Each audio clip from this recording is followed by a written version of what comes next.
Hello friends, it is Sat Chat time.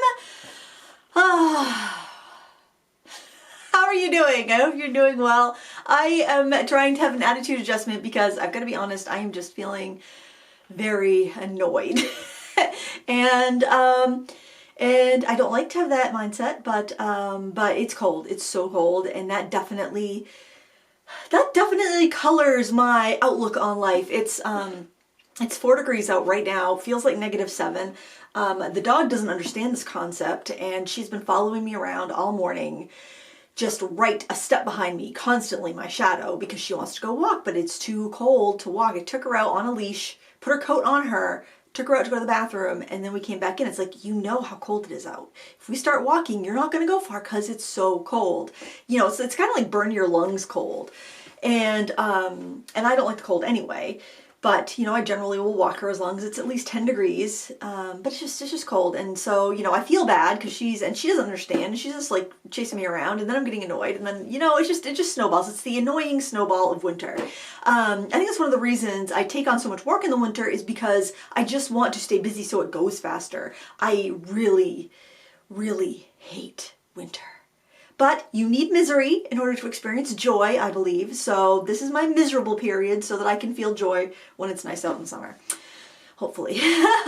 And Mercury is in retrograde, so that just adds on to the pile of misery, I think. I hope you're having a good week. I hope that you are not feeling so miserable. Maybe you live someplace that's warm, and in which case I am very envious. If you're in Australia, I am so very envious because you are right smack dab in the middle of summertime, hanging out at the beach, getting a tan.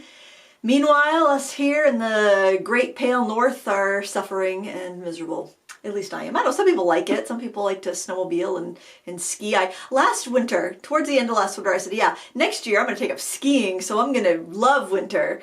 But, yeah, that hasn't happened. There has not been anything that's made me want to go outside and spend more time in this miserable weather. It's like when March comes around and you're outside and it's a little snowy and you're walking the dog, it's like, you know, in the 40s. Then you think, yeah, snowy, skiing, that'd be fun.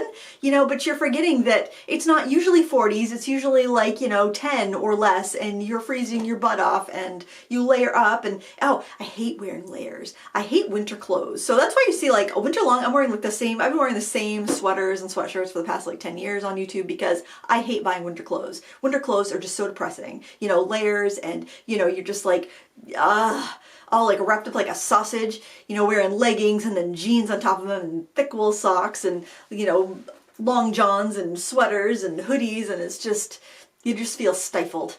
You know, it's just a season of being stifled, and I hate it. I hate the oppression of winter, the cold oppression of winter, the misery that makes us appreciate summer so much more. So there, glad I got that off my chest. I could feel a little bit better. I actually had to leave the house yesterday, and I sold a painting, which is great, and I wanted to get my tax stuff mailed off. So I'm like, well, that's just the fire I need. I'm gonna get all that done, and then I have to go pick up my displays from the little store downtown where I sell my cards. I had a card rack and cards, and I couldn't remember if I had 2 displays there or just one, because I had like 3. Originally I had 3 freestanding displays. One was like for hanging things, like with the tab punches, and the other 2 were like metal card stands, but one didn't have a base. It just kind of sat there, and it was kind of small, so most of my cards didn't fit in it. So I got rid of that. I couldn't remember if I got rid of that one or not. Apparently I got rid of it. I think when we demoed the garage, we just put that in the dumpster too, and the plastic one went, because that just really wasn't very practical for what I sold. So I had one big heavy metal rack there and a bunch of cards. Luckily, as luck would have it, I went to the post office, got everything mailed, went over to the little shop downtown, got a parking space right out front. It was so good. It was so good. And I loaded up, hit the grocery store on my way home, and yeah, I know that like if I have to leave the house in the middle of the day, the rest of the day is shot. I need to do anything productive for my business before I go, because if I don't, I just know when I come home, I'm just not going to be down here in the studio productive again. It just like takes me out of that frame of mind where I am being diligent and working. And people say, how do you get so much done? It's like, I don't leave the house. That's how I get so much done, because I'm not wasting time commuting. I'm not shifting out of like work mind. I am, you know, in my studio from usually like 10 a.m. to 5 p.m. and then, you know, and I'm working like straight, like nose to the grindstone, but you get a lot done because you're not constantly shifting between these other tasks. But once I leave the house, it's like I lose all sense of space and time, and I can't buckle down to get work done again when I get back. So I'm like, well, since I know I'm not going to be in any sort of state to get productive work done, I will do groceries and then I will clean, because this time of year also is very it's very hard on the floors. And you know, there's all these people like, take your shoes off in the house, don't wear shoes in the house. But you're coming inside usually with armloads of stuff. You're coming in with a dog. You're dressed from like lace up boots to, you know, Siberia level wearing, you look like the people that are out in the Antarctica research facility thing. You're dressed up like the people from the movie The Thing. You can't just kick your boots off when you come through the door. You have to get inside. You have to shut the door. You have to unlace everything. You know, it's not like you just kick your shoes off. We don't live where, you know, we have normal temperatures in the winter. We live in this icy wasteland. And vacation land, the way life should be. Only 3 months out of the year, friends. Don't believe the main propaganda. It's only vacation land 3 months out of the year. The rest of it is just nonsense. Well, I don't know, fall's okay. But Jim Gaffigan actually did a bit when he was talking about coming to Bangor, Maine. He was saying, he goes, I came to Bangor and people just came up to me and said, you've got to come back in the summer. You got to see it in the summer. He goes, I don't think I want to be somewhere where you can only experience it. Like, I can't remember his joke, it's pretty funny, but it's something like, you know, when people come up to you and say, you got to come back in the summer. It's just really funny. I love Jim Gaffigan anyway. Got to watch a lot of stand-up comedy in the winter to get me through. But anyway, so I did the I went grocery shopping. There were so many things just wiped out. It was crazy. And it was so busy. It was like, I couldn't believe it was Thursday afternoon. It was 2:30 in the afternoon. And I thought, this is going to be great. There's not going to be anybody here. I didn't have a mask with me. So I'm like, I'll be able to go through the grocery store just fine. The place was packed. And I was like, I had texted my husband to see if there was anything he needed, because he does the groceries most of the time. And I'm like, it's crazy busy here. And I actually had ramen on the list. Ramen, I like to make, like I will take a bunch of vegetables and a bunch of beans and like make a spicy broth, and I will serve it with ramen. It is so good.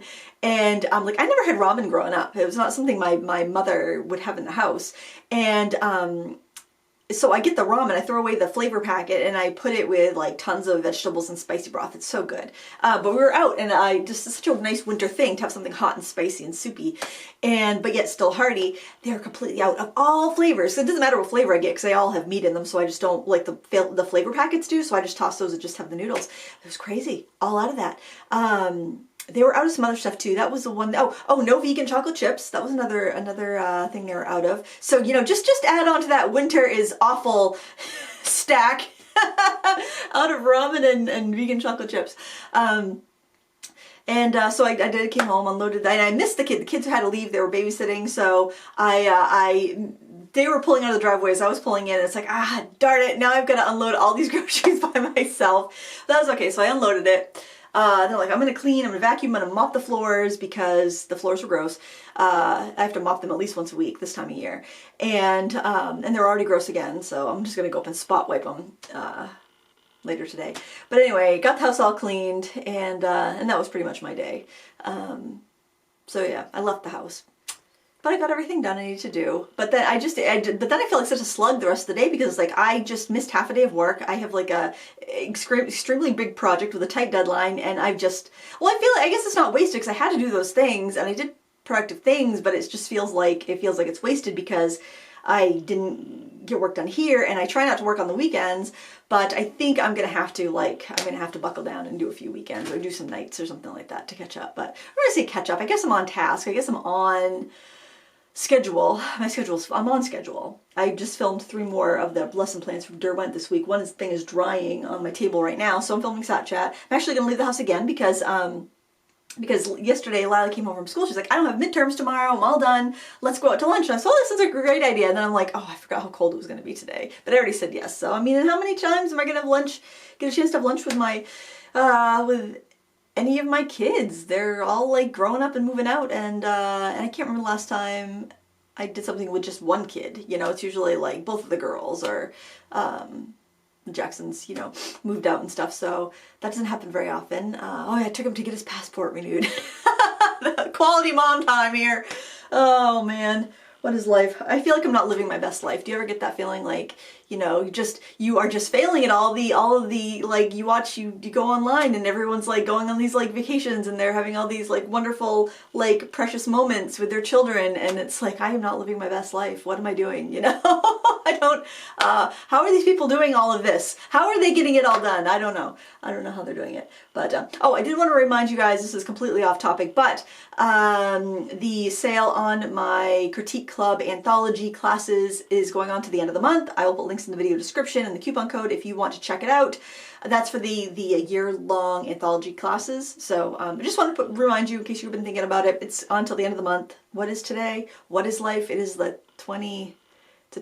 It's a 22nd, the day this is coming out. So when I was at the grocery store yesterday, I've been craving kale for like 2 weeks. And it's never quite the right time to buy kale, because it's like, well, I need to, if I'm going to buy kale, I need to have a plan, because I need to be able to use it in enough dishes I can sneak it in that nobody objects to the kale. But I'm like, yesterday, I'm like, I'm buying kale. I couldn't find any kale that had a date that was further out than the 22nd. So it looked good. I bought a bag of it, but it's like a big bag. And I want to make kale chips in the air fryer. I also like to steam kale. I like to put kale with potatoes and stuff like that. So I just warned my husband last night. I'm like, I have a very ambitious kale project coming up. I bought a big bag of it, and it's only good for 2 more days. So we're, you know, brace yourself. There's going to be kale.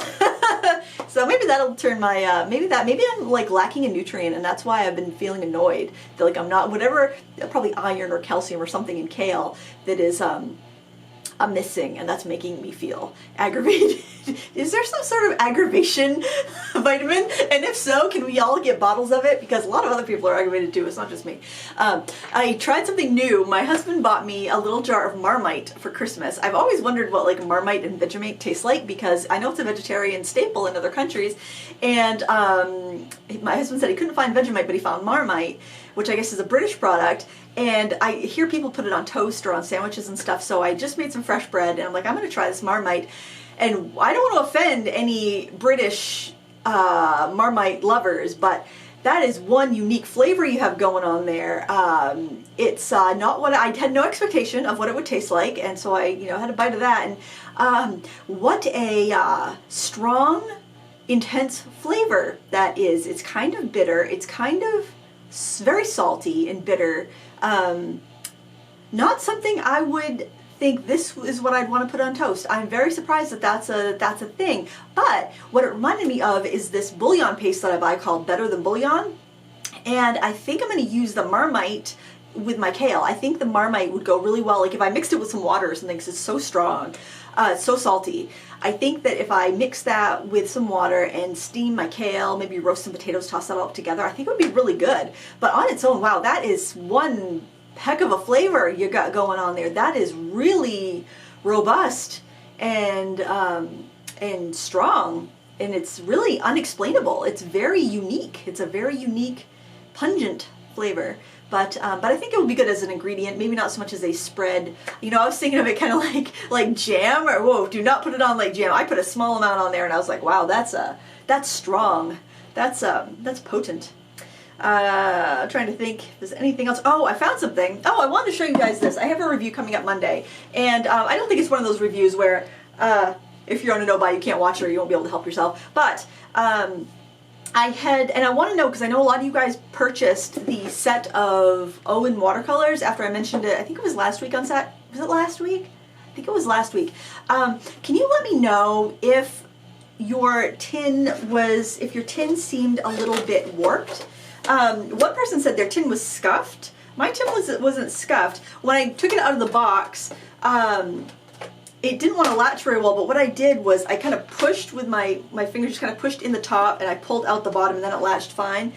It looks fine here, but I don't know if you can see, it's actually a little bit warped, which isn't that huge of a deal, except it does want to, like, see this? It does kind of want to do that on the table. I think it's because it is pretty big.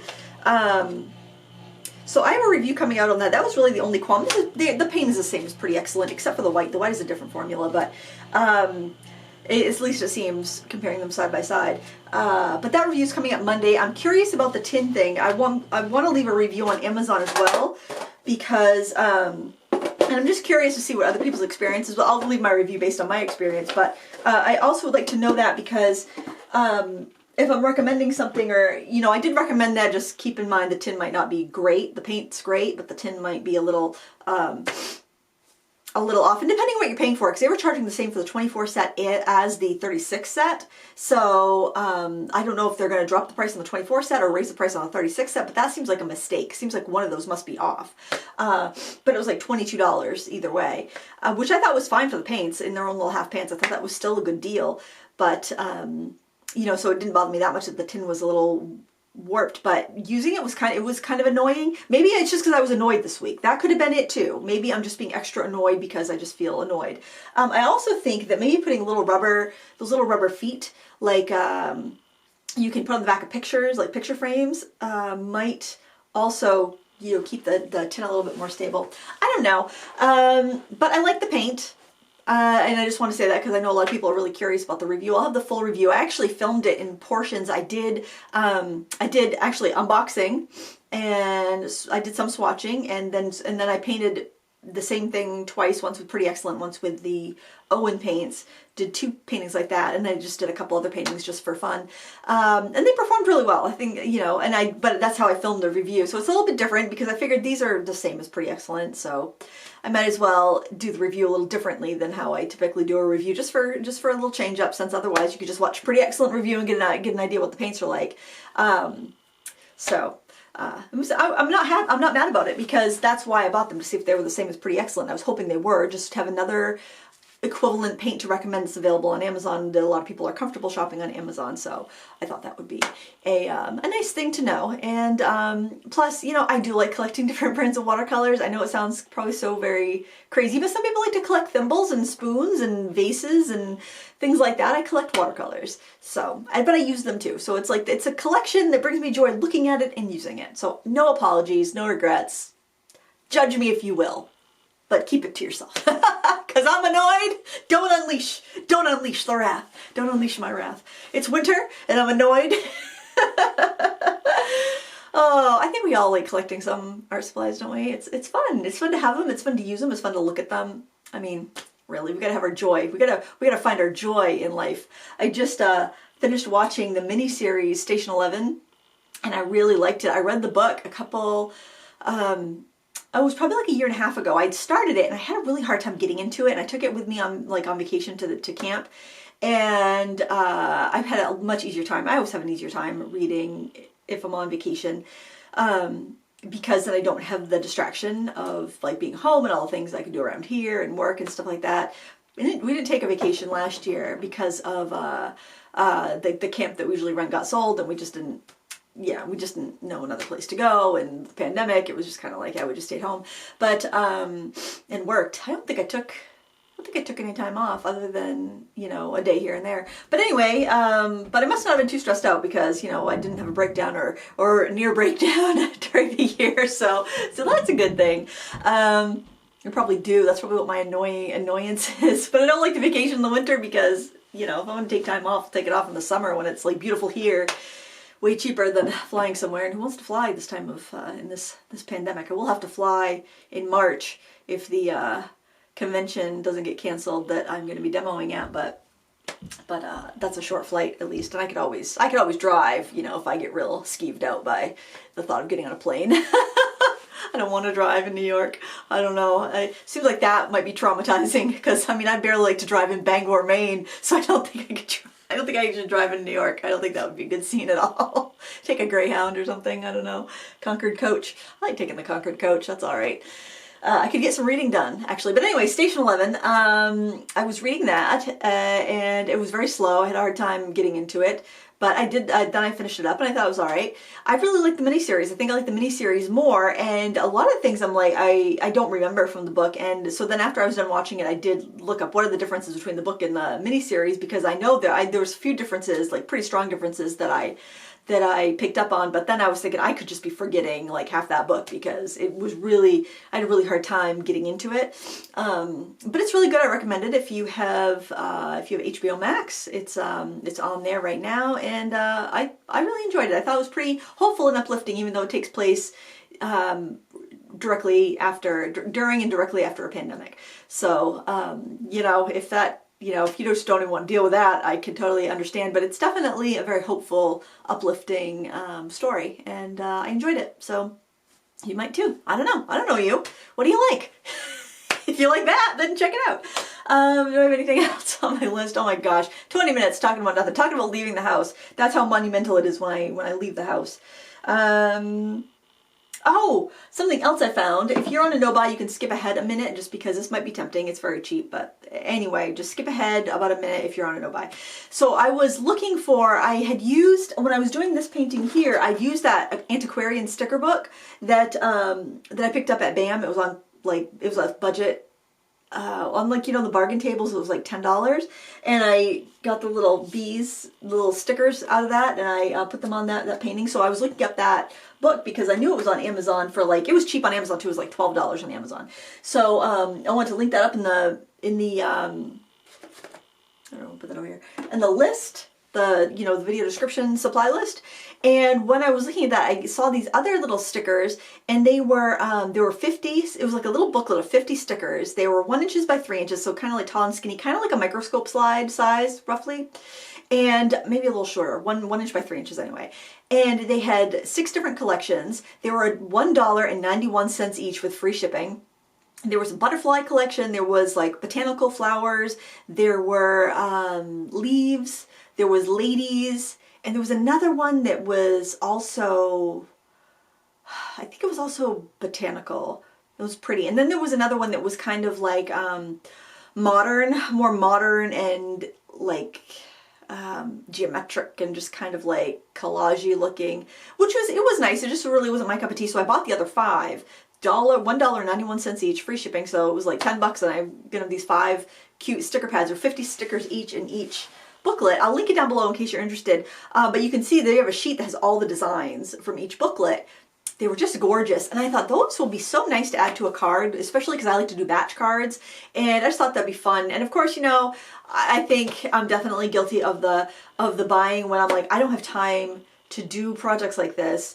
I really just want to sit and play with my supplies and make a bunch of cards and just kind of collage and do that sort of thing. But I know that's going to take, that would take an entire day.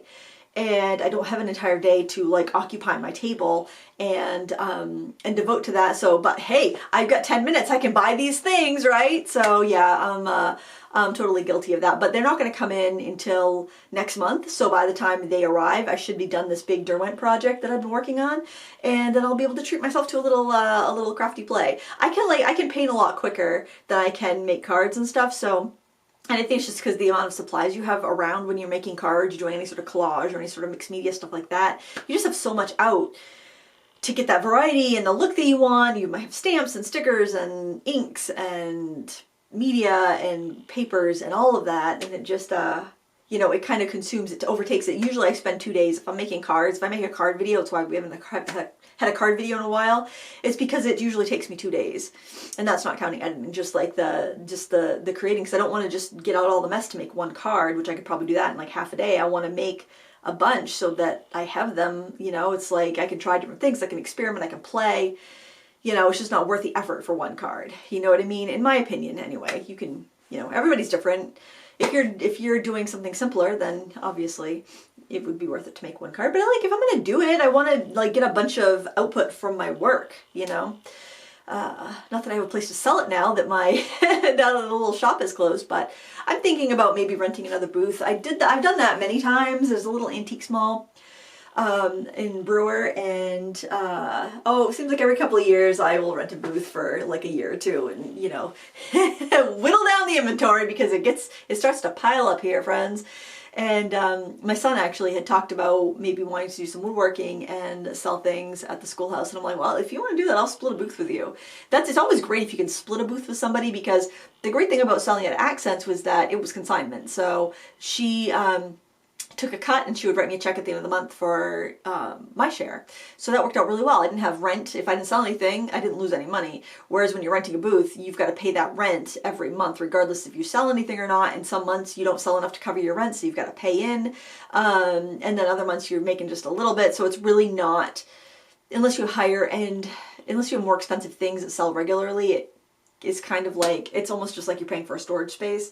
But then again, you're paying for a storage space where people can actually go in and buy your stuff and you don't have to mind it. You've got somebody there working. I mean, you're paying the people that are working, that are, cashing people out, you're paying credit card fees, all that stuff. So, I think it's worth it. It's just you've got to have enough in there. So if you can split a booth with somebody that has a complementary type of project that or thing that you sell, then it works nice. My sister and I split, like the first booth I ever got there, my sister and I split, which was handy, because we both got to, put stuff up and only have half the rent to deal with, and that was nice. Eventually she didn't want to do it anymore, so I just took over the booth and kept it going until I got pregnant with the girls, with the twins, and then I closed it down, and I closed down my studio downtown just because I knew I couldn't keep it all together, which was a good decision because I wouldn't have been able to keep it all together. I would have definitely have had some sort of mental collapse at that point. But hey, yay for keeping it together, right? I got it together, I guess. I think. I mean, I'm not living my best life. Who is? I don't think anyone's living their best life. Everyone says they're living their best life. Nobody's living their best life. Everyone's got problems. My problem is winter. I guess that's not too bad. Everybody else has that same problem around here. It's cold. Everything's covered in ice. I slipped a couple weeks ago walking the dog during a snowstorm, and it was very icy under the snow, and I didn't realize it. And I mean, I was walking pretty carefully because I figured there's probably going to be icy patches under the snow. And I fell and I dropped her leash. And we were walking. I don't think there was school that day because it was too snowy. And we were walking down to the elementary school. And I usually take her over to the ball field and let her run around and throw balls for her and stuff like that in the snow. And luckily I said, okay, go to the field. And she went to the field because I can't chase her. But ever since then, my knee has been kind of just stiff, and when I run up and down the stairs, I get you kind of hear that little bit of crunch, which that's what it is. So it's man, I need to get some. That's probably why I need the kale, because I need some anti-inflammatory, non-carborific food in my diet. Because in the winter, what you want to do is eat pasta and bread and, things that warm you up because it's so frigid out. You don't want to eat salads and kale and stuff only. So that's probably another reason. But it's feeling better. It's just kind of you just feel that kind of tightness in your knee from when you've, had a fall or an injury or something. But man, the winter wouldn't be so bad if I didn't have to walk a dog every day. I think that's a real aggravation. That annoys me. One of my biggest regrets in life. But anyway, I hope you have a wonderful weekend. Let me know what you're up to in the comments below. I gotta go. We'll see you next time, and happy crafting. Bye.